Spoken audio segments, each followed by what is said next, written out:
we must all fear evil men. But there is another kind of evil which we must fear most, and that is the indifference of good men.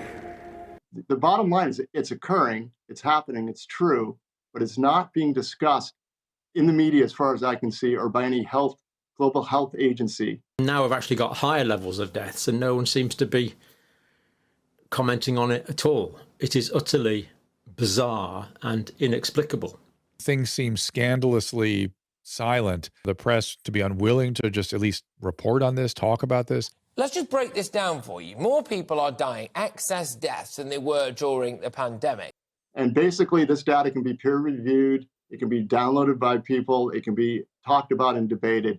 And one thing on the website we tried to stay away from was conclusions. It is what it is, it's the data. And the data shows some alarming trends. Excess death is up in most of these countries that I'm talking about, the UK, Europe, and US. There seems to be an excess death rate rise, especially amongst the younger age folks in 2021 and 2022. It did not occur in 2020.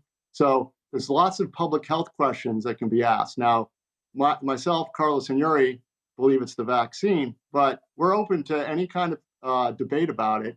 People want to talk about why this is occurring, that'd be great. Regard to sudden death in young, healthy athletes, this was a study that was conducted by the International Olympic Committee well before COVID.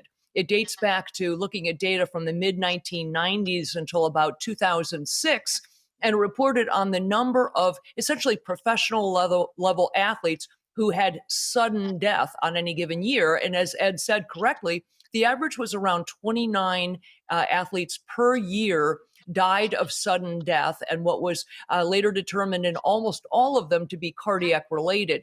We now are upwards of 50 per month.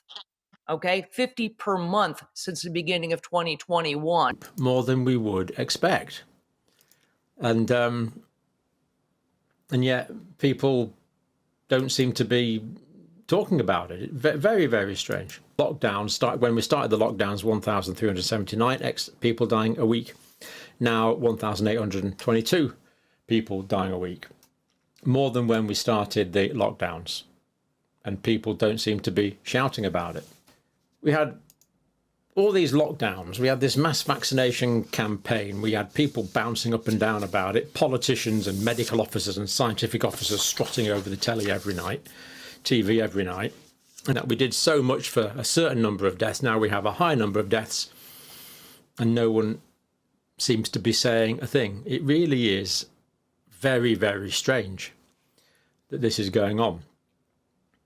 Now, we don't want to get into conspiracy theory, but to me, it's inexplicable why mainstream media is not all over this and shouting it from the rooftops, because there's a major phenomena that we're suffering from. What we need, of course, is a massive investigation, and I think we have to demand explanations for the more distal causes.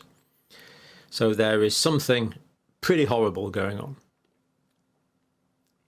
Over 1,800 excess deaths a week, more than we would expect, and it's been going on for a long time now. And we need an explanation. So I really think this is one of these things where we should be writing to our representatives and say, look, come on, what the heck is going on here? Because these aren't statistics, these are individuals. So on that really quite depressing, ominous note, on that quite inexplicable note. But what's with the silencing? What's with the shaming for anybody who wants to talk about these cases? And the first question is, what exactly in these contracts? What are they hiding exactly? I mean, in the previous press conferences, I showed you some of the pages, from these contracts. This is how they were disclosed to us and to the public and to the press.